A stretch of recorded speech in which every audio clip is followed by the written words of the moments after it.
नाज़रीन, काछी जी जाबलू पट्टी में तेज़ बरसात खां पोइ नई गाज समेत मुख़्तलिफ़ नयूं वही आयूं, जंहिं सबबि काछी जे मुख़्तलिफ़ यूनियन काउंसिलनि जो जूही दादू सां ज़मीनी राब्तो कटिजी वियो आहे। उन हवाले सां वीडियो लिंक ते मौजूदु आहे जान मोहम्मद गाॾी।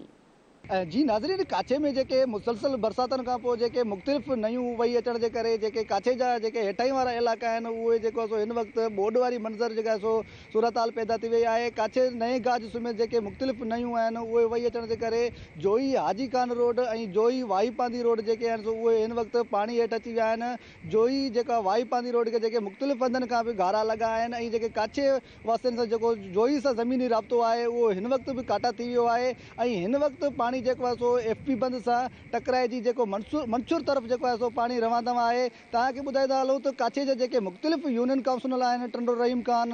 सावड़ो, छिनी, शाहसण, ड्रिगुबाला ऐं उते जेके सवें ॻोठ आहिनि उहो बि हिन वक़्तु जेको पाणी जे हेठि आहिनि ऐं हुननि जो जेको ज़मीनी राब्तो आहे उहो हेड क्वार्टर दादू ऐं जोई सां काटा थियल आहे।